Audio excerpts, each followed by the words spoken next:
And we're live, I'm pretty sure. Um, hey, everyone. Welcome to the new podcast. This is my new podcast. It's untitled still. If you guys think of any cool names, then go ahead and shoot them out there, including the guests, who today are Daniel Felt, Hello. Seth Carlson. What's up, yo? He can be found at Unemployed Rebel, and Ty Hooks. Hi there. And Ty Hooks can be found at Ty Hooks Photography on Facebook, and I don't know where else, but that's one of them. So there It's you go. basically Ty Hooks anywhere. Okay, Ty Hooks anywhere. There you go. All right, so basically how the show is going to go is we're going to kind of cycle through 3 different predetermined topics we have, and we're just going to kind of talk about them, whatever. And if the show evolves to something else from there in future episodes or whatever, then I'm totally cool with that. But this is how we're gonna start out. We're gonna see how this works, and we're just gonna go ahead and do it. So I'll go ahead, without any further ado, I'll go ahead and mute my phone because I should have done that already. And I'm going to introduce the first topic, and then we'll bear with me for a little bit. It's a little bit of word salad here, but then we'll talk about it after that. We'll have a little discussion about it. So the first topic is the character Superalloy Blackluster from One Punch Man. So there's currently a little bit of a controversy stirring up around the show and the character. Most of the criticism seems to be around the character's arguably racist appearance, though some are offended by the name as well. So for those that are unfamiliar with One Punch Man, it started out as a webcomic by creator pseudonymously known as One. It was later adapted into a manga, and finally the anime.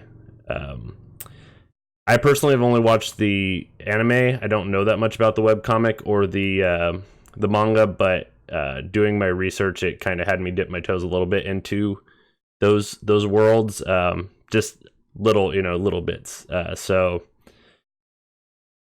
before we get into the discussion, I want to attempt to kind of chronicle this character a little bit to the best of my ability, and I want to make a few key points.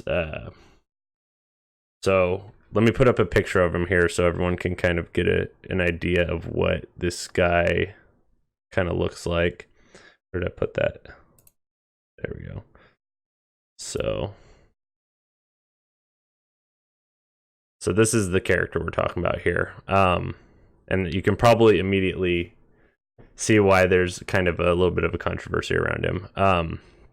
So he first appeared in the webcomic under the name Superalloy Darkshine, wherein he has a flashback of himself as a weak and unconfident child.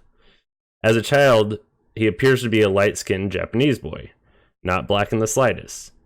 Through rigorous training and determination, he gets jacked, and at some point becomes a very dark-skinned and bald. He appears again in the manga under the same name, and then again in the anime, only now he is known as Superalloy Blackluster, which is the picture we're seeing.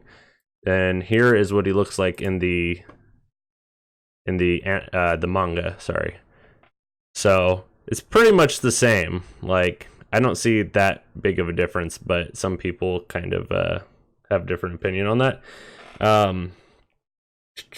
So his name is Blackluster in the anime. I got to that. So, however, they have yet to show the same flashback in the anime, and I couldn't find anything about it being in the manga. So that might occur in the manga. I couldn't really figure out if it was or not. I didn't have the time, basically. In every version, he maintains the same hero ranking, S-Class rank 11, so we can assume that this is the actual same character, and not just a very similar looking character. So basically they just changed the name. There are 2 theories as to why his skin changed colors. The first is that after becoming a bodybuilder, he started tanning to get that bronze look, and he took it a little too far. And actually, that is something that's kind of a bit of a fad right now, is people super tanning. So there's two side-by-side examples that Dan shared right there as well. I hope I'm not blocking. I kind of am blocking it on my camera, so I'm gonna fix that. I'll just drag myself to the other side.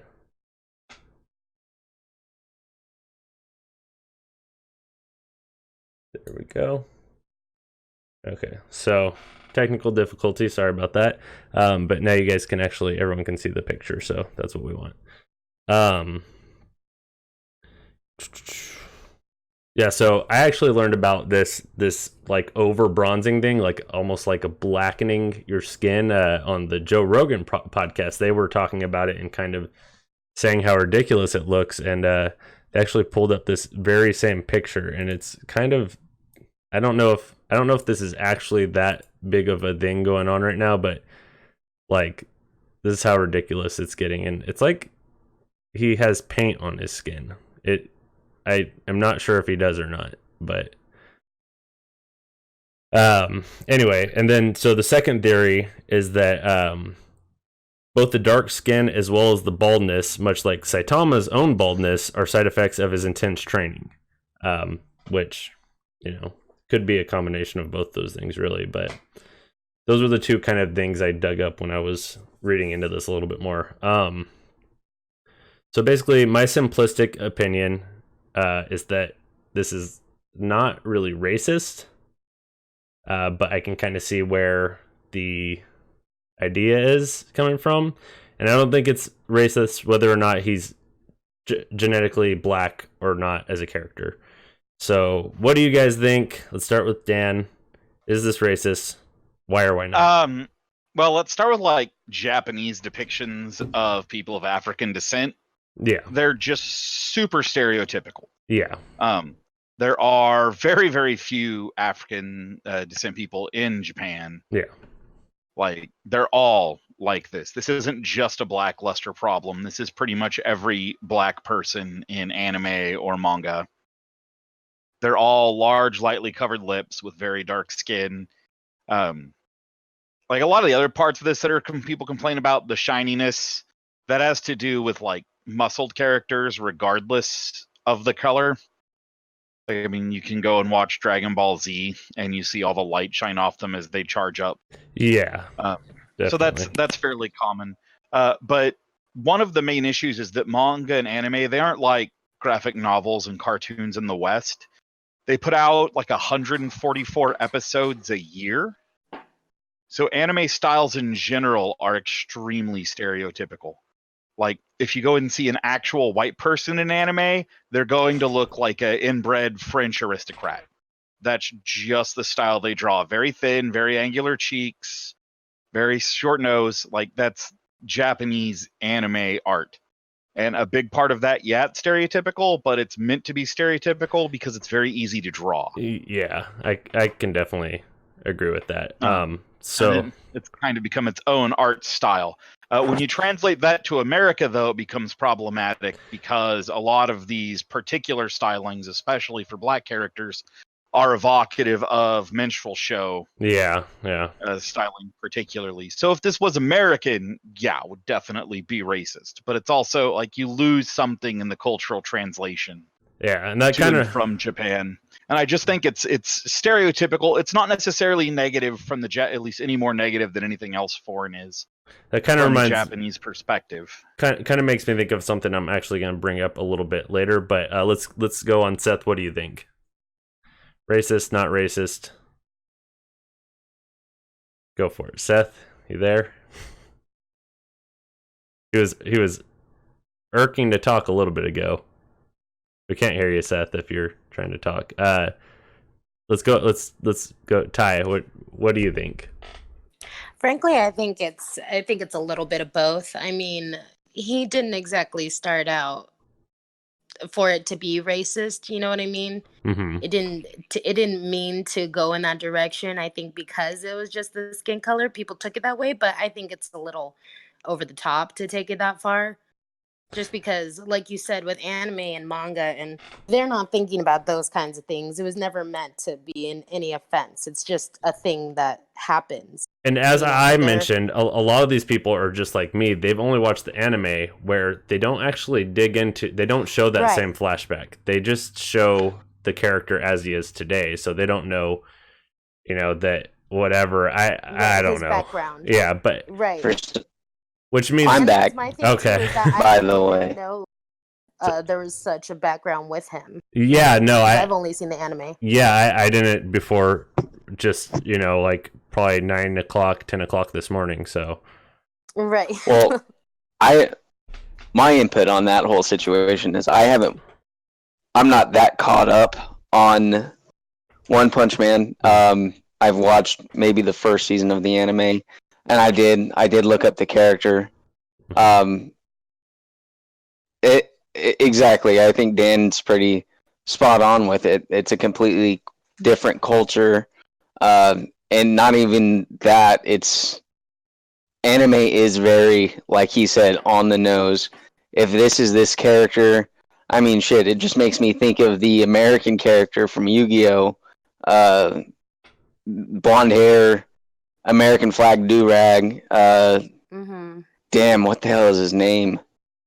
And to be honest, coming from a black perspective, I mean, I know I'm light-skinned, but I'm still black. Yeah. Coming from that kind of point of view, I think it's more of a society saw something that could be possibly offensive and they ran with it. But I don't think that it's United States specific. Oh, well, it's Western specific.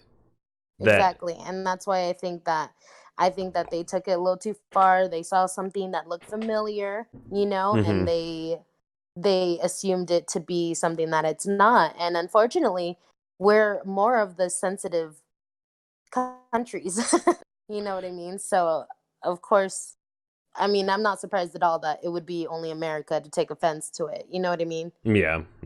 There are black people everywhere. Yeah. No, I mean, and a lot of black people weren't offended by it. In fact, the voice actor in the dubbed version is a black dude. So, I mean, he obviously either he was a fan already of the webcomic / maybe manga, if it does mention that in there, and he kind of already knew about the background of the character, or he was just like, whatever, this is the art style. I mean, probably because it wasn't a big deal. It was just, oh, this character is doing this in this character's life. You know what I mean? But do you guys remember there was a whole thing going around. There was a American cartoonist who drew Selena Williams getting angry and stomping on her racket, and that stirred up a whole bunch of controversy as well. Does anyone remember that? Well, yeah, but that was more of a caricature. I do remember what you're talking about. I don't remember. I didn't get into it or really look into it. Yeah. Did you see the picture at all?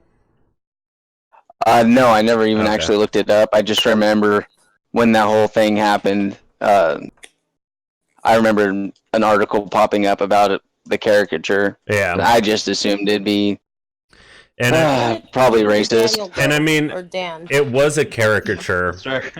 Oh, okay, Dan, what did you are you familiar with that? I'll say, yeah, I just got to say, Serena Williams got more crap for that one incident than Johnny McEnroe got for his entire career of being a giant asshole. Oh no, for sure, for sure. That whole thing was racist as heck, starting with them not letting her wear her medically required clothing. I don't even know about that part. I'm just talking about the artist. That's why she got so frustrated into the breaking in the first place. Oh, yeah, okay. I mean, once again, you have to be culture aware. Like I said, part of the problem is the stereotypes of African people in Japanese art is very, very similar to kind of the Jim Crow era depictions they had here, which means that a lot of Japanese portrayals of black people are going to look very, very racist to an American audience. Yeah. And you can even see too, it gets but it's a Japanese person drawing it. And it's also kind of funny because it's season 2 that caused the complaints. Yeah. People said it got worse, and it did, but it got worse because a first season of an anime is about a third of the size of a second season generally, and you have the same amount of time to put them out. Did it get worse? Yeah, the stereotypical depict, like mostly the lips. Well, because he pops up in episode 2, right?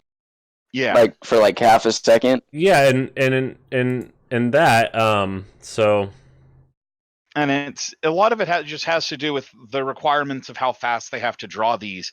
They can't do a lot of detail, especially on secondary characters. So you have very stereotypical like drawings that are done incredibly quickly. Like it's outlines that are then copied hundreds of times for other cells. It's not only that, but if you just art. put a lighter, not only that though, but if you just put a lighter color on this character, he would look like any other character. You know, the big eyebrows, the big nose, the big lips. It could look like anyone, but because it's black, that's a black man. You know what I mean? Well, and it's also Japanese art in general, like I said, also does a lot of facial features to define like where somebody's from. So the nose and lips are designed to say he's American. And it's the same thing. You have very light skin, like Asian people with blonde hair and blue eyes, but they're still Japanese in anime. It's not until they give them what they consider to be Western features that they're obviously a Western person. So somebody like Yu-Gi-Oh, right, is 100% a Japanese character. He may have incredibly light skin and blonde hair, but he's got a Japanese nose. He's got the big eyes and the small mouth that they used to depict somebody from Asia. Mm-hmm. And that's a big part of their art style, is the like overly stereotypical features. So sorry, go ahead.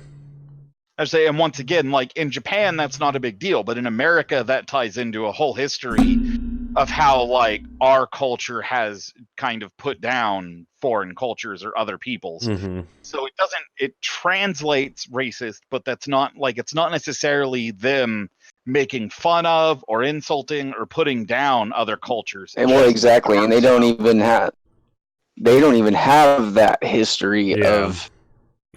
Yeah. Well, okay. Well, let's take a step back for a second, because Japan is probably the most racist country on the planet. You mean as far as just let's not persuading people who aren't Japanese. They didn't down to the point where the Okinawans, who are Japanese, they're completely of Japanese descent, but China owned the island chain for 100 years, so they're second-class citizens in Japan. Right? Like Japan does have this huge history of discrimination, but Japan is almost no ethnic minority. Well, anywhere you go, there's going to be. I mean, that's what I would say that Japan. That's what I was interpreting it as. But what Seth was kind of trying to say was that they didn't enslave black people. Yeah, and they don't have the history of using the art to denigrate people. It's not. We do. Like minstrel shows were a big thing in America during the early 20th and late 19th centuries, post the freedom of the slaves, as a way to continue putting down African Americans. Like, so if this was a bunch of white people drawing a character like this, or a bunch of Americans, yes, it would be racist as heck, because there's a whole cultural baggage that goes along with those depictions. So that just doesn't exist in Japan. So that does tie right into my next question of what is your definition of racism? I grew up learning that it meant hateful or bigoted treatment towards other races. I think since then the meaning has changed, at least if not in the public eye, and a certain demographic of people's in a vocal minority. Well, it has changed. I don't know if it is a vocal minority or not. I don't talk to enough people to say that that's the. I could just be in my own bubble, and I don't know. So, but what are your guys' definitions if you had to define it? I feel like racism is the most traditional dictionary definition of racism. Feeling people groups outside of your own are inferior, and yours is superior, and treating them differently based on that. Yeah. Okay, but it doesn't have to be that yours is superior. It just is that there is superior races, right? Like that's because you can be racist against your own race. Yeah, you're correct. But yeah, I agree with you on that. Believing one race is superior to others, and others are inferior. That's pretty close still to what I had said. But yeah, I mean, I think a little more defined. But Dan, I'd say there are multiple types of racism because you have like that personal racism that you guys are talking about, but you also have the concept of systemic racism, which is where like a society has been built to favor one race over another. And we kind of get into that when we start talking about the traditions of racism and racial depictions and stuff, because we're no longer just necessarily talking about the individual's feelings, but how art they're doing and things they're putting out reinforce those negative stereotypes. Even just stereotypes in general, I guess, doesn't necessarily have to be negative either. And I think that's really what the core of racism is furthering these ideas that people of particular races or ethnicities are always particular ways or are usually particular ways. Regardless of, like, I know lots of Asians who are bad at math and they hate the Asians are good at math stereotype more than anything else on the planet, even though it's not necessarily anything bad for people. Yeah. Right, it's not putting Asians down to say they're good at math. Yeah, but it is still kind of a racist belief to inherently believe that they're good at math or better at math than other people.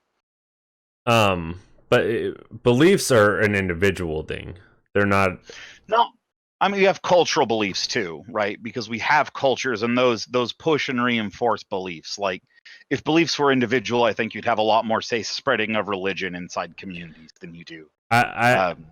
I don't think so. I think that beliefs are personal. I think that everyone's beliefs are personal. I mean, like, obviously, there are ways to kind of push your own agenda onto other people, but their beliefs are their own personal beliefs. I don't really even specifically believe that racism can be systemic. It's a personal thing. If you're a racist, you're a racist. If you're not, you're not. Like, that's I get that. I get that you can kind of brainwash people, and you can do that with other things too. It's not just racism. But that's so, but you can I get what you're there's this I get what Dan is saying and I get what you're saying, Tony. I agree with your assessment of it. But Dan is also right. Systemic racism is something that does exist. That doesn't negate individuals being racist or not racist, because both exist. I mean, shit. And like, I mean, that systemic and cultural side of racism, the way we reinforce these stereotypes, is one of the things that leads other people to be racist. Yeah, but I don't reinforce any of those stereotypes. Like, that's no. But saying we, is being like, oh, it's everyone's fault. Well, I'm talking, when I say we, I'm talking about cultural and government things, things that are bigger. But it's certain people. It's specific people that are doing this. It's the racist people. Not necessarily, because there are laws that get enforced by people who aren't necessarily racist, but they're still racist laws. Or they were put into place by racist people, or just like, as you were saying, people that were manipulated into, maybe they aren't racist, but they were manipulated by racist people into agreeing with crazy things like that. Right, and if there are laws, and people are following the laws, I mean, that's kind of a fine line between racism and trying to just follow the rules. You know what I mean? Like, I mean, they might not necessarily believe in that kind of stuff. Like say back in the day, back in the 60s, when Black people weren't allowed to use the same type of restaurants or bathrooms. You know what I mean? I don't know if that's the 60s. That might be a little earlier. But anyway, that doesn't mean the white people in the white restaurant necessarily agree. You know what I mean? Yeah, but at the root, it was put in place by racist people. Right, that's why I'm saying. And society's changed a lot. That's how it becomes more of a personal thing. but it was allowed to continue by people who weren't necessarily racist. You had an awful lot of people defending those laws as tradition who didn't necessarily think there was anything inherently wrong with like people mixing, or they didn't have any direct negative stereotypes that they like wholeheartedly believed. But people will do a lot just because it's tradition or just because it's the law. I mean, that's how fascism functions. That's inequality. It's definitely inequality, but I wouldn't say that the system is racist, because the system does not have opinions or views. That's the people that make it that way. Implemented the system. Yeah, okay, but I just feel like systemic racism is a loaded term, and I feel like it gets thrown around, but people don't want to actually get to I get what you're saying. People don't want to take ownership. They want to say, no, it's the system's fault. Exactly. No, I get what you're saying. There's Tony. a lot that goes into it, though, because the system reinforces your biases. So there's kind of like this concept of subconscious racism, where there are things like African Americans, all other things equal, are more likely to be convicted of a crime they're arrested for. Like if they have the same amount of evidence, the same types of evidence, they're more likely to be convicted. All other things equal. And that's part of how our like systemic racism functions, is that like when you watch TV in America, most criminals are African American or Hispanic. I'm kind of familiar with what you're talking about, like the whole, you see a black guy across the street idea. Yeah. But as Dave Chappelle called it, you lose your black card when white people aren't afraid of you anymore. I don't recall. That's funny. It's from the Dave Chappelle show. You were probably like 8 when that was on TV. I watched my black card, huh? I watched quite a bit of it while it was on TV. I just don't recall that specific. I don't remember a lot of like specific lines from anything realistically, but yeah, that's no, I mean, I get what you mean, and that's a whole different thing too. I don't think that that's is part of our, Well, that's the point, though. That when we talk about, that doesn't tie into what the laws used to be and what have you. But it does, because the laws reinforce those same sets of stereotypes. It's like we can talk about drug charges too, right? We do these huge surveys every year. Drugs are used if you control for wealth. They're used pretty much the same for everybody. Mm-hmm. If you don't control for wealth, because there are more rich white people use way more drugs on average than any other ethnicity. But something like 60 to 70% of people jailed for drug use are African American. Yeah. And that's, like I said, all of these things, they all tie into each other. Because when we talk about when something like this, right, where it's not a negative portrayal of the character specifically, but the appearance ties back to these old things that negatively portrayed. That's what we talk about when we talk about systemic racism. This idea that we reinforce these stereotypes that allow the system to oppress people. And I would go back and say that, that comes from the racist people. But we could kind of go in circles. Yes, but it's the racist people 100 years ago. It's not coming from the racist people today anymore. Yeah, That's the problem. I disagree. Do you Part of it is. Do you think the guy who wrote this person was racist? Wrote the character?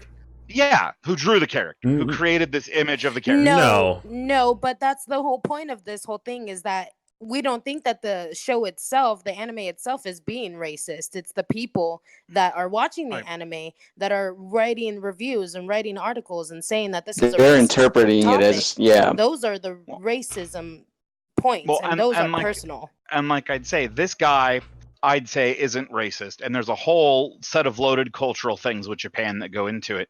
But it does fall into racist stereotypes in the United States, and it perpetuates those. And the perpetuation of stereotypes is how you get that long-scale racism, even well after the people who wrote the laws and created the system are dead. So how do we actually stop that from happening? Well, as Americans, we need to be aware of what the stereotypes are, and on an individual level. And make sure people don't do them.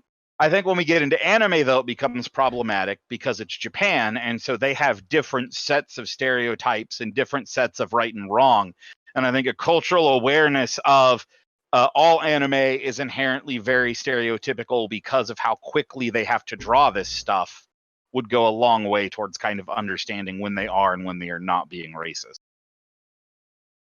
Yeah, so, I mean, I feel like we could go on. Well, and then that's another thing is a big chunk of the tweets I saw and read and people that are being very vocal.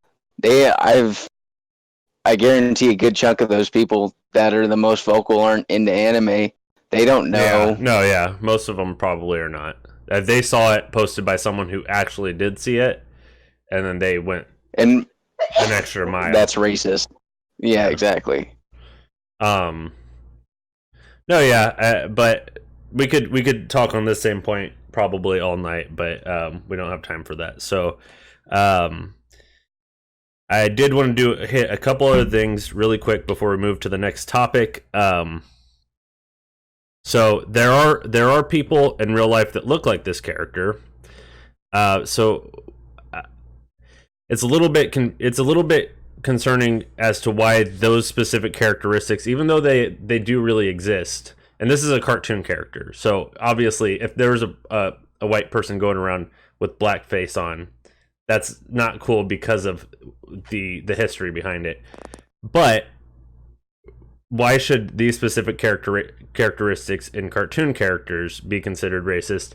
And I wanted to post another picture here real quick just to give you guys an example. This is Bobby Lashley from WWE, and he's also an MMA guy. But I mean, that's a striking resemblance, in my opinion. Well, I think the biggest problem though is another factor that was brought up by, like you said, by the webcomic with the flashback of him starting as a small Japanese boy. You know, I mean, I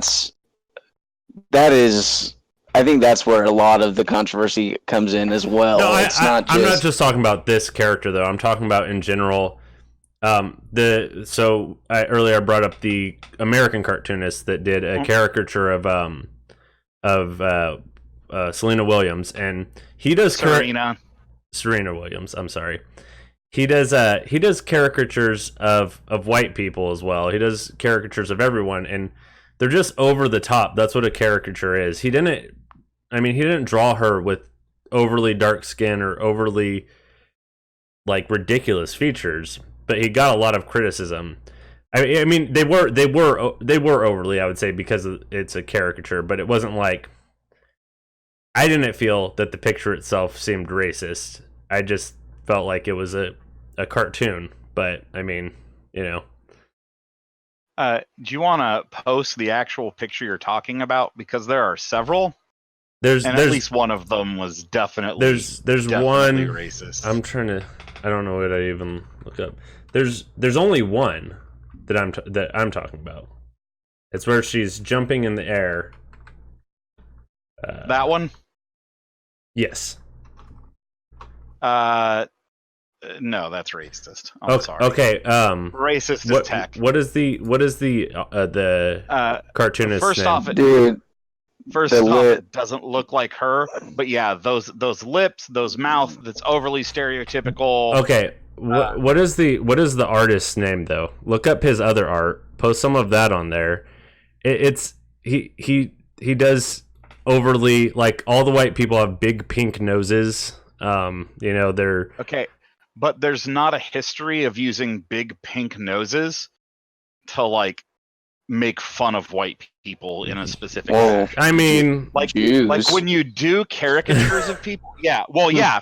Once again, if it goes from being a white person to a Jew, yes, a big bulbous nose suddenly becomes racist because you're dealing with a history of persecution and furthering stereotypes. Yeah, but this is within the art style itself. This isn't. She doesn't have black skin. She has the same color lips as her actual lips, and yes, it's bigger than normal, and it looks ridiculous. But that is in itself it's not the art just a matter style. of the way they've done the cheekbones, the way they've set up the hair. Yeah, it's very stereotypical. Can you show me a historical? That harkens back to racism. Can you show me a stereotypical or a historical version of that face? Because I actually tried to look into that too when it was relevant, and I couldn't find anything that was very similar to that. To me, it was just a caricature, and it was obviously. I wouldn't have ever drawn this picture myself because of. I know I could tell you before doing it the things that would come out of it, the backlash. I wouldn't do that. It was a bad idea, but no, not you. That's okay. I think it's a bit stereotypical, but I mean, we know what it looks like because that's what a stereotype is. You know what it looks like. So when you look at this, we think of it as a bad thing because this is quite a bit different. So they got the big white eyes. Other than the hair, they got the large lips. Okay, the large lips though. I mean, that all caricatures have large lips. Like that's generally. I mean, see, that's ridiculous. Right. But that's the point though. When you do African Americans, right? How do you do them in a caricature form? You can't do the overly large lips like that because that's a part of all the old racist crap. Like, I've seen what you're doing. To a degree, though, that can't be right either because that would be racist to not do that if that's what they look like. I agree. If that's what they that's what would make it racist is if someone's saying, "Oh, that looks racist. Let me not put that," because that would be falling into the stereotypes. And that's kind of like saying I can't punch a Nazi because I'm into tolerance. Like, you know what? But some people do that. Some people would think, "Oh, I can't punch a Nazi because of that." You know what I mean? And I definitely can. I'll punch any Nazi I want, and I totally believe in tolerance. You can, but I mean, as society goes, not everyone would. You know what I mean? Like, and I think, but that's what I'm saying. When we talk about racism, we have to be aware of the past, especially as an artist, right? I mean, it's easy to say, "Oh, that's how he does everything," but artists aren't just people who draw stuff. Art is all about cultural information. Like, you have to be aware of the historical meanings of the things you put into art. That's kind of art's purpose. But caricature, they are made to be that way. I mean, for example, and they're made to be moderately insulting. I agree. There's a picture of my aunt and my sister, or of my cousin. My cousin, she is black, and my aunt is not. She's Mexican, and they look exactly the same in the caricature because it's big lips, big heads, weird little bodies. You know what I mean? I mean, that's the style. Yeah. So I mean, they didn't look different because one was black and one was Mexican. You know what I mean? They just looked the same because that was the style of it. And they both had big lips. They both had weird looking eyeballs. That's kind of hard to see there, but that's another cartoon by the same artist. It's once again, you have to be careful with caricature for that. I disagree. Yes, I think I get it. I disagree. Well, Tony, I get your point because that's clearly his style. Is the same. It's the same mouth. It's 100% the same mouth, almost completely. However, Dan's point is correct. When you're going ahead and when the person you are making a caricature of is part of a people group that has been put down and made fun of using certain features, you got to be careful when you're presenting those features in your art. Okay, but it's like you draw me with a giant nose, whatever. You draw a Jewish person with a giant nose, there's a whole history of that being a racist statement. Dan, you don't have a giant nose. No one would draw you. I know. I know. But that's what I'm saying, Not though, right? only that, but that does that make it right that he wouldn't? Okay, say if there was an actual Jewish person there, right, and he drew him, would it be racist if he went, you know what, you're Jewish, so I can't draw your nose, but let me go ahead and let me just make you have a normal size nose. Yeah. Right. Let me make a quote unquote normal nose because you're actually Jewish. That doesn't make sense. Then you're just he does look. You don't. But okay. Way. But there's a difference when you're drawing it specifically for a person and when you're drawing it for a newspaper publication, which is what this guy is doing. But if you're drawing it for a newspaper publication and that's exactly how that character looks like, why wouldn't you draw them? Okay. Well, first off, that doesn't look exactly like Serena Williams. It doesn't look exactly. Well, no. It's. I mean. Right. Not that. That's the point. That's the point of caricatures. Look at this Obama one that Seth posted. I just mean like to share the characteristics. And that was what I mean. But mixing the characteristics of the person and the style of caricature, they would have big nose or they would have big lips because that's a part of the style and a part of what they actually look like. So why wouldn't that be there? Oh, well, she doesn't have particularly big lips. But at the same time, like, I get that it's his art style, but you have to be aware of what art says because art isn't something that exists in a vacuum. She has full lips. Not only that, but it's in that picture also, it looks like she's having some sort of, tap out, like scream out kind of thing. Why wouldn't you draw a big mouth on someone that's exaggerating? She has a big mouth. Like, I mean, it's. I'm looking at pictures of her. I think that's she has a really big, beautiful smile, and she's angry, and it's a cartoon of her. They're, like you said, they're somewhat making fun of her. That's just what caricatures are. That it's racist, I don't personally. And I've never got to get I don't think, because I think racism has to be intentional. I personally think that racism has to be intentional. Racism is its worst when it's not. People don't go into a jury and say, I'm going to convict that black guy today. But they're more likely to convict but then they get kicked out. Yeah. Those are off the jury. But it happens on a daily basis. Okay, and I totally get that. Right. But like someone who's just racist to your face and intends to be racist, you can at least punch and move on with your life.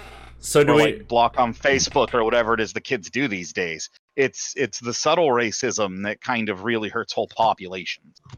Mm. But I don't look at this and be like, "Oh fuck, I don't like black people now. I hope they're all in jail." Like I don't know, but somebody does. You don't. Yeah, some people do, and that's because they're racist on a personal level. That's my point. That one I do. The point of caricature satire, you're trying to make Serena Williams go, "Damn, I shouldn't have thrown a fit," or make a whole bunch of people go, "Damn, she shouldn't have thrown a fit."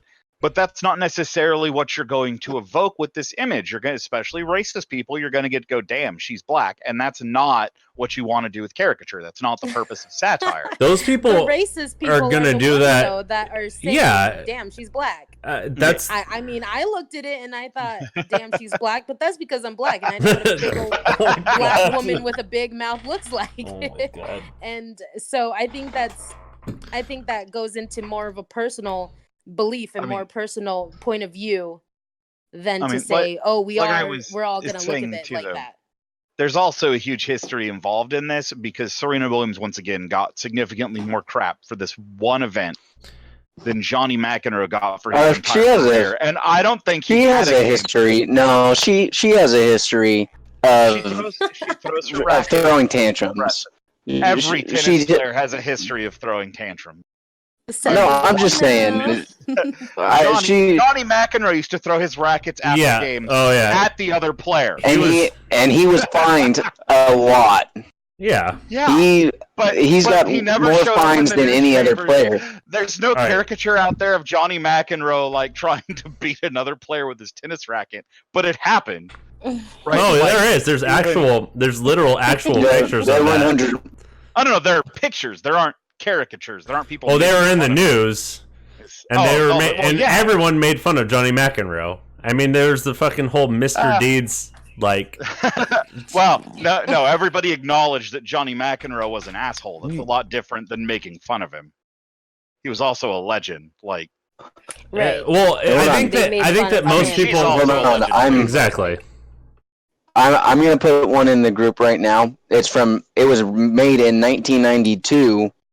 A caricature of Johnny McEnroe, because what that was just a completely false statement. He was 100% criticized. Like, this is not to the level that she was for basically this one event. It had a particularly frustrating game. No, I mean he was out of line, and I think that everyone knew that. And I don't think Johnny McEnroe was ever in line. I don't think he knew where the line was, other than when he hit the tennis ball. Agreed. But I think that everyone can also agree that Serena Williams is also a legend, and she's also going to have the public eye on her a lot. And these things are going to happen, and I personally don't think that the artist was intentionally going for that, in the same sense that I don't think that the Japanese artist was intentionally going for a racist look. No. And like I said, I'll agree with you that Blackluster isn't. I won't fault the artist of Blackluster because they're not an American. And it's not made if it's not. Should have known better. And Blackluster is not 100% written for American audiences. It is written it's and not drawn. at least written for American audience. I'm sorry. Can I just say really quick though? I mean, looking at the picture of, oh gosh, what's her name? Serena. Serena. Sorry, I don't know. None of us are tennis fans, but I am a tennis fan. That's why I corrected you. Oh, thank you very much. I appreciate it. No. I corrected him, not you. Oh, okay. Well, you can correct him all you want. But that picture of Serena, I mean, if you look in the background, look at the white people. Look at the other player, and look at the man kind of saying, "Can you just let her win?" He has a big kind of well, I wouldn't call it Jewish. I don't think that's more of a Jewish. No, I wouldn't. He has a big nose. I wouldn't say that. Please don't say that. She kind of has a stereotypical. She has a stereotypical blonde ponytail and big boobs. That's kind of a blonde bimbo. I think that's an actual depiction of. No, here's the thing. She was playing a half black, half Japanese, correct? Yeah. Wasn't she? Yeah, it's not even a white girl she was against. Oh, really? It was yeah. See, again, not a tennis fan. So, I mean, would that kind of tie into a racist thing then, too? You know what I mean? Like, to have those kind of looks about it. Because, I mean... It could.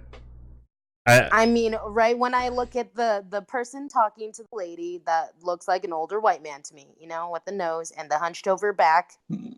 But that kind of the long face. He was an older white man. The other thing too is the official in that particular game is also Isn't he Italian? Being an asshole. Yeah. And I don't. He's a notorious asshole. And I don't.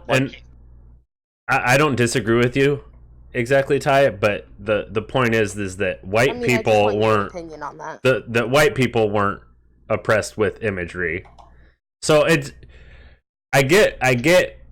I mean, you could actually say it's pretty offensive to her opponent since it looks nothing like her. Yeah, opponent. I would. Well, no, but that's why I'm saying if that would be considered more, you know, if that's not considered racist or stereotypical type of things, then why should this one be? It's so there are two levels of racism. Like I was saying earlier, like it is racist, but it doesn't hurt anybody or further really negative stereotypes. Which, right. I mean, we have to talk about positive stereotypes can be bad too. Like the whole Asians math thing I mentioned. Mm-hmm. Well, we did. Yeah, we did. So we usually don't usually get on people's cases for racism that's not really insulting. So I mean, we probably should more, but we tend to let that slide. Yeah. Anyhow, well, I think more of my point is that when I look at this picture, I don't find it insulting. I think it just looks like she has a big mouth and she was whining. You know what I mean? So, I mean, it's kind of... I don't get know. you. I Maybe get what you're that. saying completely. I think we That's why can. I'm I think we saying can kind of leave that topic there, though. We need to move on because we got about. I have about another 30-40 minutes before I have to go pick up Dev. So, second topic. Who's introducing that one? I think that one's me. Okay, go for it. Dang, All right, this so was there- one topic. Yeah. That was just there one are topic. Everybody knows that Hollywood stars are aloof, angry, very mean people, or incredibly smug. Except two. There are two men in Hollywood completely famous for being incredibly nice guys, and that's Tom Hanks and Keanu Reeves. So today we're going to do the knockdown, drag out fight of who should have the title nicest guy in Hollywood. Tom Hanks, all the way. I'm a Keanu Reeves guy. What's your opinion, Dan? I would say, as someone who was at the Xbox briefing that you should have been at, Tony, I know. where Keanu Reeves showed up and some complete schmuck interrupted him in the middle of his speech to tell him he was breathtaking. Just watching Keanu Reeves take that moment and turn it into something awe-inspiring for an entire crowd. I got to go with Keanu Reeves. Oh, Keanu, that was cute. I did like that. He's like, "You're breathtaking," or whatever. Yeah, That was cute. I was right there. He looked right at me when he said, "You're all breathtaking." You were the guy that said it. No, the guy that said it. The guy that said it has a social media presence, and he was just kind of obnoxious the entire time. Oh, I'm not okay. gonna lie. Okay. I know. No, I could hear him. He was like a during the wannabe entire time, and I'm thinking, "Shut up, guy." He was a wannabe hype man for Microsoft, and nobody was having it. Okay. Like, he tried to make So us when all he- do the wave at one point, and everybody was like, "Nah, sit down, guy. Sit down." That's so sad. I'm sorry. I'm sorry. I hate to say it, but Well, whereas Keanu Reeves took that interruption and gave the internet an amazing moment. there's other reasons he too, took though, a right? wannabe Minecraft Oh, yeah. moment. Yeah, so Keanu Reeves very quietly gives tons of money to charities, children's hospitals. He's got a foundation, a cancer foundation he set up in his sister's name after she passed from cancer, that he's never taken any credit for and isn't officially on the list for. He's done a bunch of famously nice things, like in the Matrix films when they were running over budget, he sacrificed part of his salary to continue to pay the special effects people so they didn't have to fire any of them. Millions of dollars, by the way. It's estimated somewhere between $60 and $125 million over his career has been donated to pay the salaries of people when movies ran over so they could continue to get regular paychecks. That's awesome. Yeah, he's just a really nice, sweet guy. And on top of that, the thing I think that really puts him over Tom Hanks, because Tom Hanks is also a really nice, sweet guy, is that he had a really shitty life. Like, he was raised by a raging alcoholic who mostly ignored him. His best friend was Joaquin Phoenix, who very famously died in the Viper Room at 27.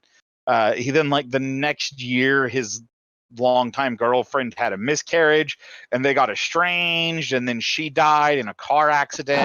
Man. Wait, not Joaquin Phoenix. It was Joaquin Phoenix's brother. Or River Phoenix. Yeah, River I Phoenix. keep hoping it's Joaquin Phoenix. I'm trying to rewrite history, right? Mandela effect. If I say it enough times, we'll get the good actor out of the team. Okay, so anyway. Damn. But yeah, no, like I said, Keanu Reeves has had a very tragic, kind of sad life, and has still managed to be an amazing, nice guy. Let's not forget, Tom Hanks has always been, as far as I know, has always been just revered by Hollywood. Whereas for the first 10, 15 years of his career, Keanu was just shit on. Yeah. Everyone. People did not like him. Besides The Matrix, people didn't like him. Even then. He still doesn't get, like, credit for his work. No, like, John Wick, people love, but critics still hate. Well, no, but even, you're right, even then, but the one thing that people would even give him any credit for was The Matrix, is what I was trying to say, is a lot of people didn't give him credit for, because Point Break was a fucking awesome movie, okay? Speed was a fucking awesome movie. Bill and Ted's Adventure, as much as they're just a stoner comedy that's just kind of fucking ridiculous, they're good movies. Like, and he's great in all of them. And Hardball, I don't know if you guys saw Hardball. Yeah. He was great in that. Like, he is a great actor. And a lot of people say that he's like a very monotone and, playing the same character over and over. In which he plays the same somewhat true. He plays the same character in a lot of stuff. But in Hardball, I felt like, man, dude, way different.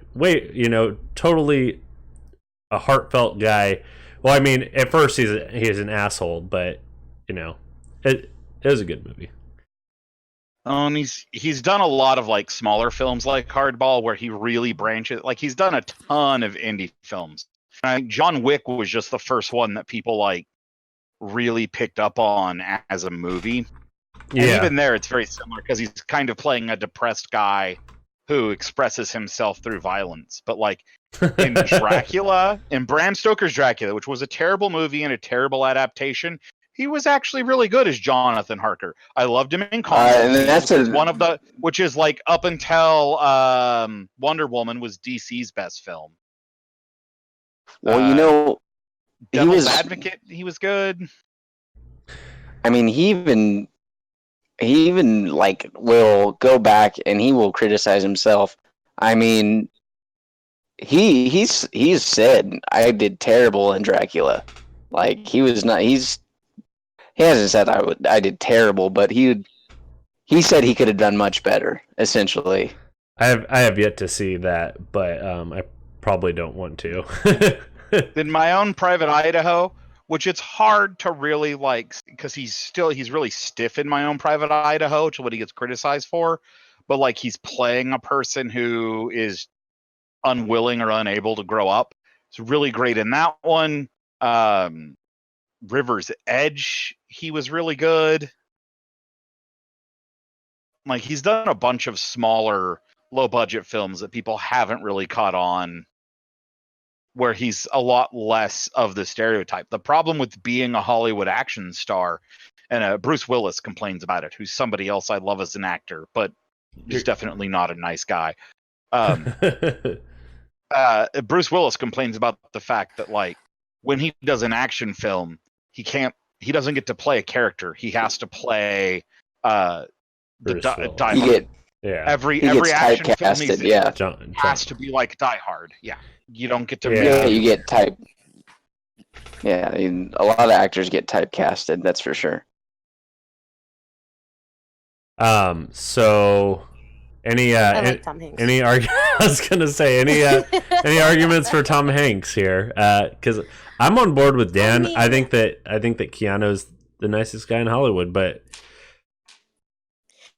but I think that's kind of hard to say, really, because kind of hard to compete with personally. Well, oh my god, oh my lord.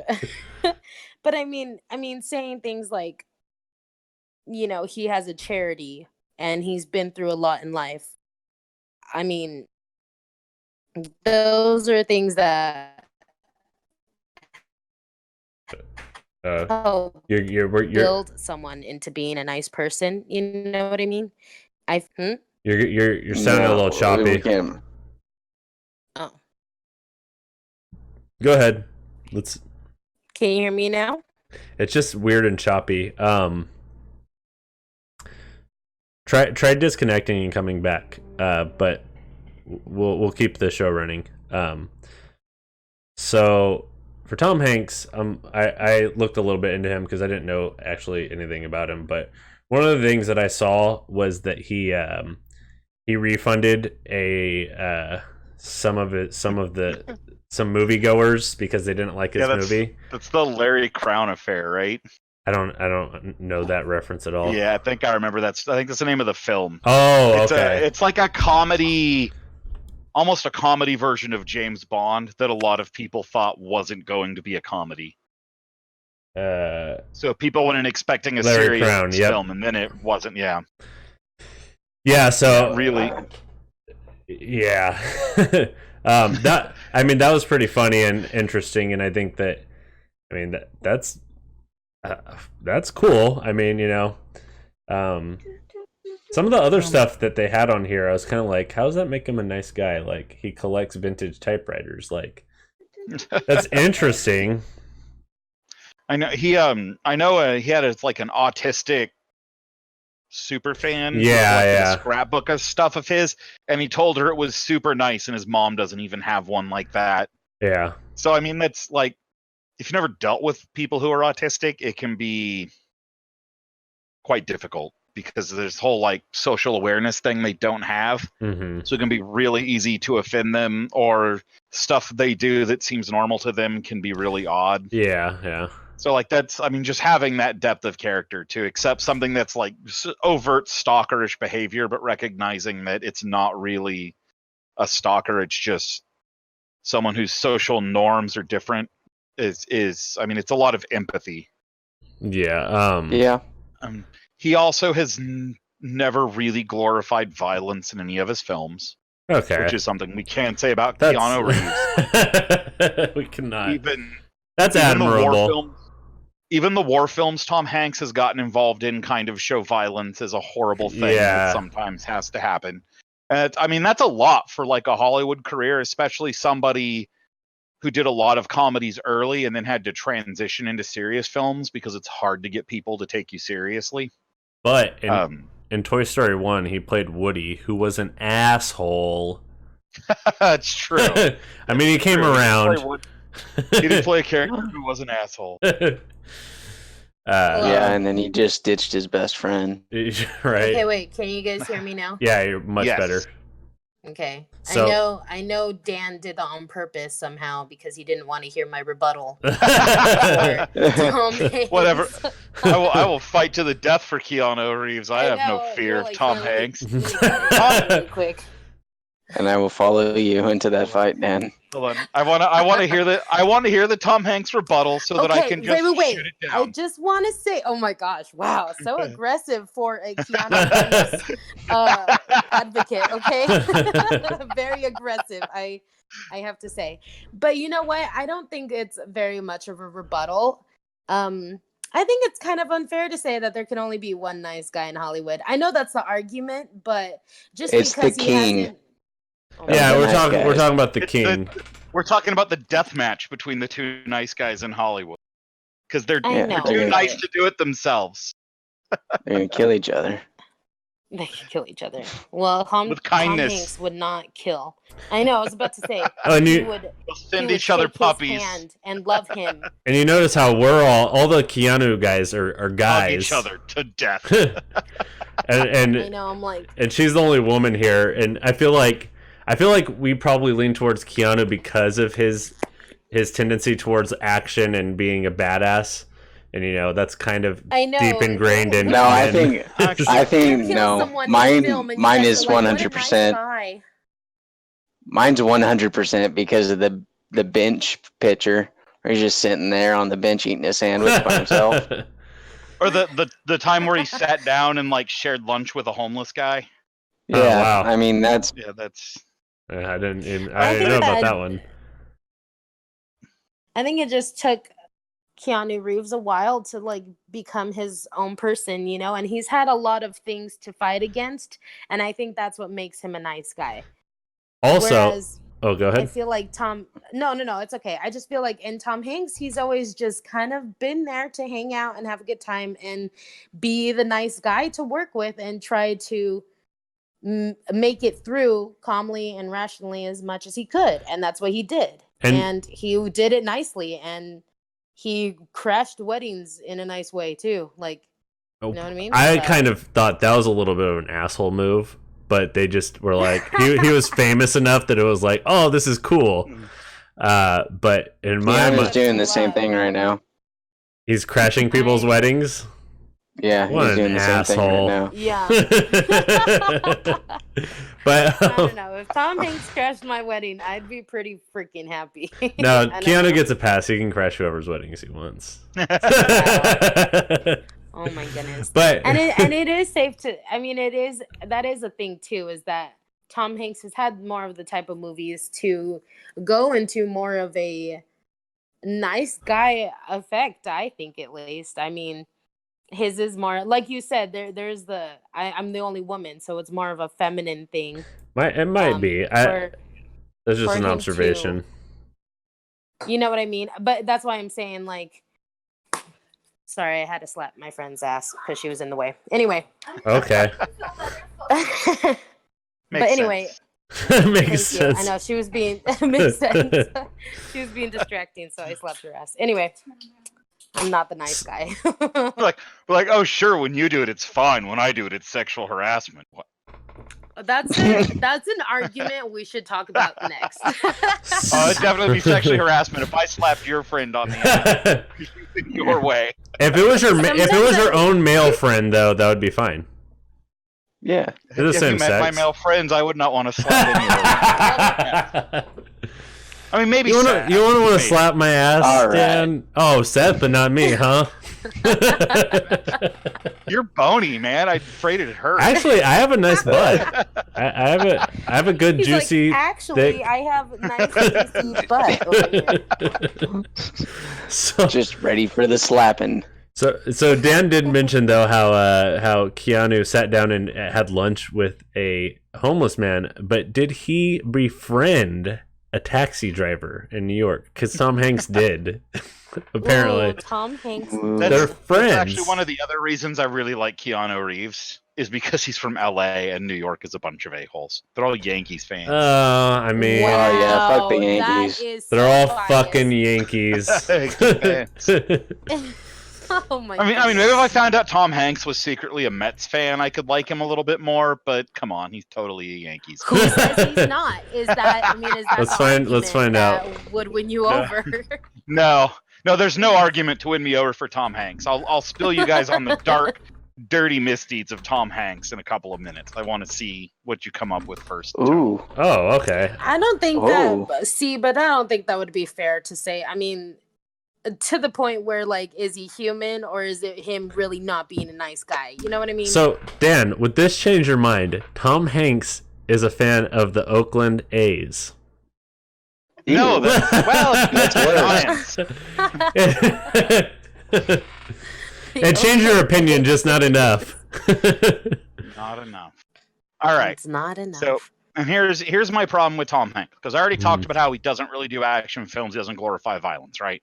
So Tom Hanks is a guy who I think definitely thinks about the message his movies puts out. Yeah? Yes. Yeah. Can we agree on that? So, I believe so. You guys know about the Satanic Panic in the 80s? Yeah. Because one of the major things that kicked it off is this movie called Mazes and Monsters, which is about a bunch of D&D kids who go into a cave to play D&D and then go crazy and murder each other. Yes, I know about that movie. Starring Tom Hanks.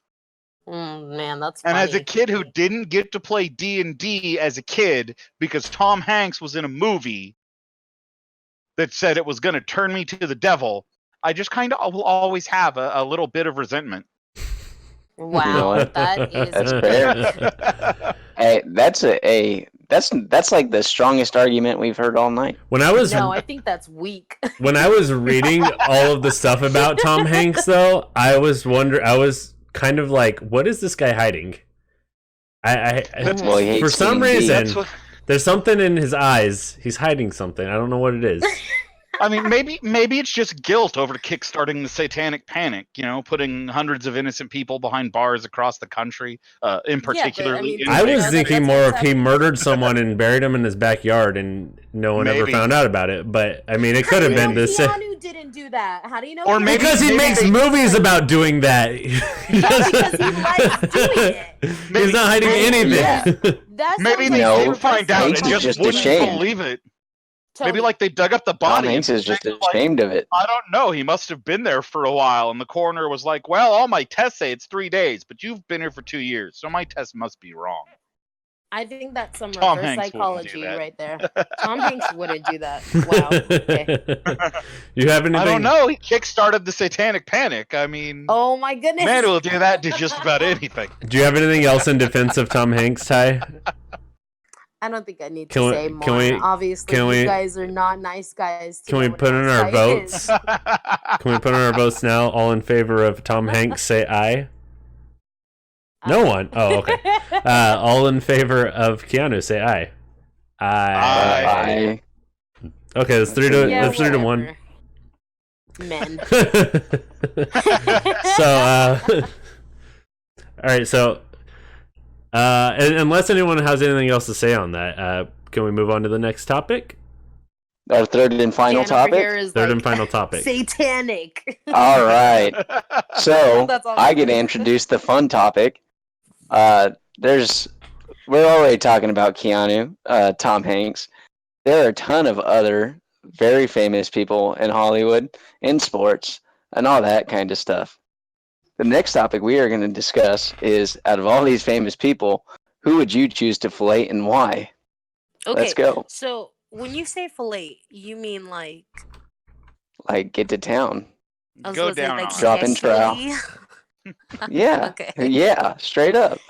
Goodness. Perform fellatio You are. on. I looked it up. It says fillet. The definition is perform fellatio on, but then in That's parentheses it says a right. man. Yes. Well, that's otherwise exactly it would be what is. cunnilingus, right? Yes, Okay. exactly. I think I don't belong in this because I'm a woman, so of course. What? Well, then yours I'm a is straight woman. cunnilingus. Then yours is cunnilingus. So which you get it? woman would you that makes more sense because cunniling?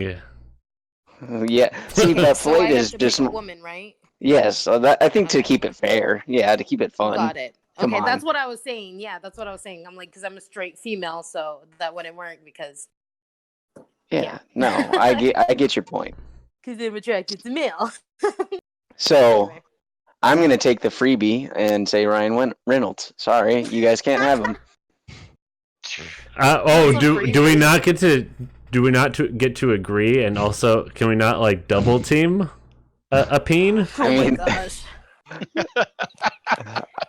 Tony is so That's- gay. It's fine. All right. So Seth, what's your justification? Honestly, from somebody who went from almost very little relevance, a good comedy here and there, to being one of the biggest, most recognized stars in all of Hollywood for about a year and a half. I'd say I've even more enjoyed than almost. that. He's kind of fallen back off a little bit. Yeah, I mean, but there was a good 3-year period where he was. But just everything I've enjoyed about the dude, his personality, and you know what? I'm gonna be famous, so let's go. You're He's gonna like be. a better looking version of me with talent. Yeah. Yeah. Okay. Yeah. So I couldn't do it. It'd be like going down on myself. I just That's funny. Okay, That's funny. so I don't know. I can't just go with Keanu, but that'd probably be one of the first options here. I didn't actually think about this so much. There was a background. I went so deep down the blackluster. I'm not. I went so deep down the blackluster rabbit hole that I didn't get to think about this very much. So do you have an answer right off the top of your head, Dan? I have two. Mm-hmm. Ooh. So my initial thought is kinky. Bruce Campbell, because he's just the greatest thing that ever happened to films and cinema since Julius Carey, and I can't do Julius Carey because he's dead. I do not know who either of those people are. You don't know Julius- who Ash Campbell is? No. Yes, Ash you do. from Army of Evil Darkness, Dead. Films, Oh. Adventures of Briscoe County Jr. Okay. I was about to say, you know. My who name is Campbell Bruce. I don't. Julius Carey was in Adventures of Briscoe County Jr. with Bruce Campbell. He was in Two Guys and a Girl in a Pizza Place with Ryan Reynolds. He was the owner of the pizza place. He's kind of like the original Samuel L. Jackson. If you think about the character Samuel Jackson plays, only Okay. always fun. Okay. He's shown enough the Shogun of Harlem and Barry Gordy's The Last Dragon, if you've ever seen that. It's probably his actual biggest film. I know of it. I haven't actually watched the movie itself. He was a great comic actor who died tragically young. Oh wow, that sucks. But then the other person would be Danny Trejo. because that's the man. Holy shit! This man gets no credit for anything, and I feel like anybody's gonna get a random BJ. Danny Trejo deserves it because nobody ever gives that man enough credit. Dude, Wow. what do you think his? I mean, is that what we're going off of, though? What do you think his? Well, I mean, I'm He's giving him I'm a not pity. attracted to it. He's giving him a pity blow. It's Is not a pity. He just, if I'm gonna randomly give out awards of some kind to people who work in film or cinema or celebrity, Danny Trejo doesn't get the credit he deserves. I agree with you on that. Give him the credit by That's all I have to playing give. around with him. You know? Well, that's what I've been asked. In this scenario, He's like, that's all I can give Ty. I don't know what you're talking about. It's not like I can give the man an Oscar for the Machete movies, all right? Here, let me get on my knees for a second for you. That's what I got. So what do you think that whole situation looks like? I mean, based on his face, do you think there's scars and just rough, ragged beard on his balls? Oh my God. Wow. That's way more thought than I put into it, Tony. Yeah. You have to Tony think. puts a You lot of have thought to. into these You things. have to think about that. That's the point of. Yeah. What's the point of this topic if not to? Yeah. But We're not talking about the I'm not nice guy attracted to awards any of anymore. these people, right? You're not asking me to do cunnilingus, so there's not going to be any physical attraction. Yeah. So all I got is who deserves some credit. That But they you don't have get. to at least imagine. You have to at Deserves least the bully show. imagine it a little bit. No, you know what? You I'm do? willing to bet that Use your- Danny Trejo is an incredibly cultured and hospitable person. Probably. I think he's been through a lot. I think he's a very intelligent, calm and reflecting individual. I don't know that much about Danny Trejo. I just know he's fucking ugly. He was an ex-con who was with a friend who was working on Con Air, and he saw them playing cons and said, "That's not how you do it. This is what cons are Is like." that where he so started that out at? Yep. Oh wow. Because he literally told the director that's not how cons act, and then, bam, got the job.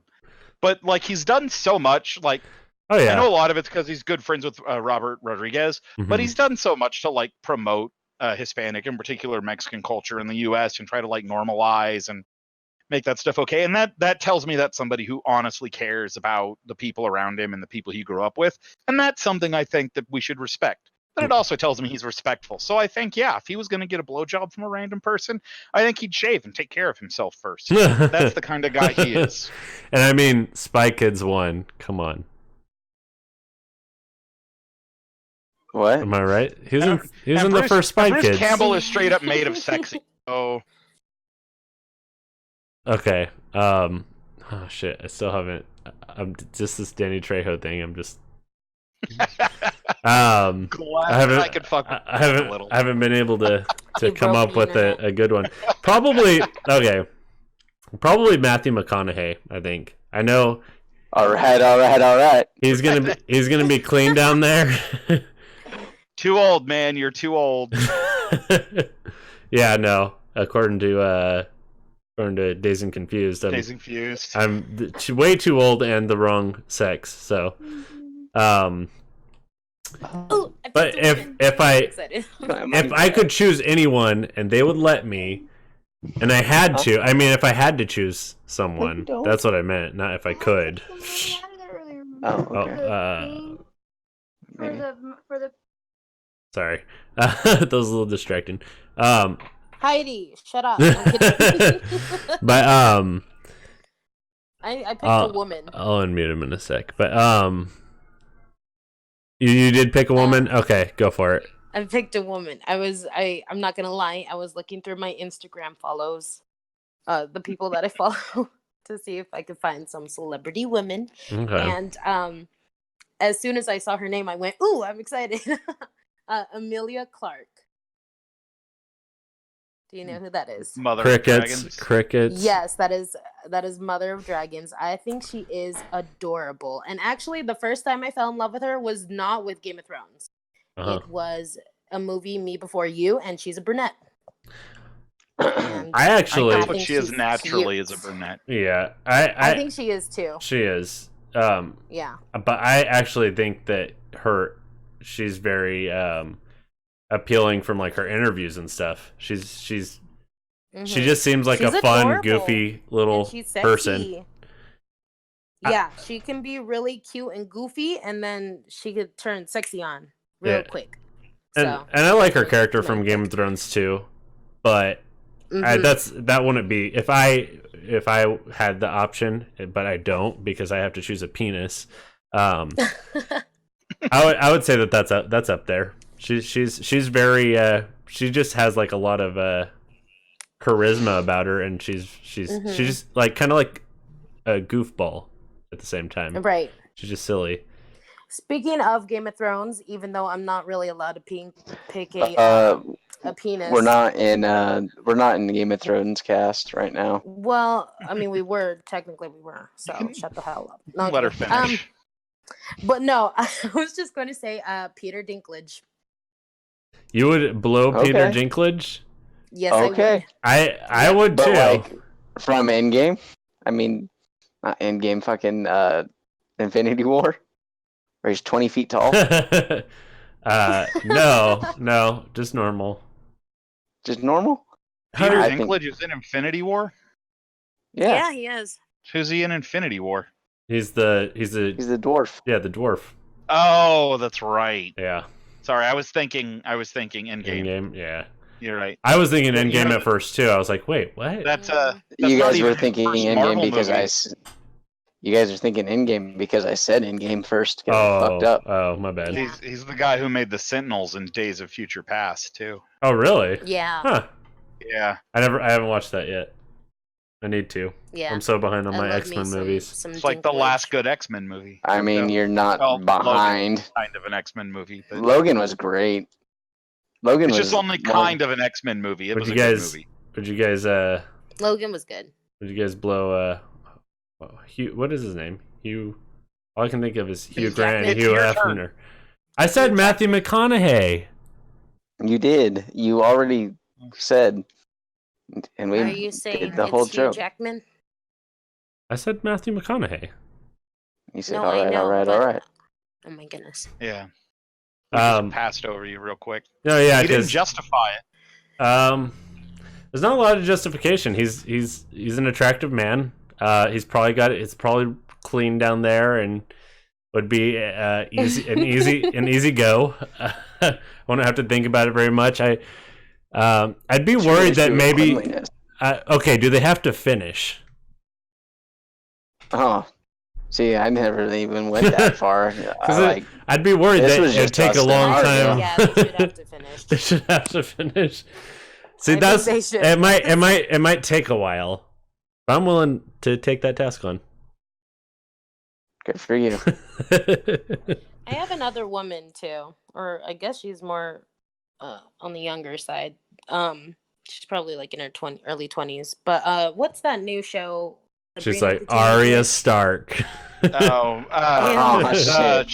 Chilling Adventures of Sabrina. Yeah, the girl who plays Sabrina. It's like Kiernan Shipka or something. The blonde, obviously Sabrina. Shipka. But yeah.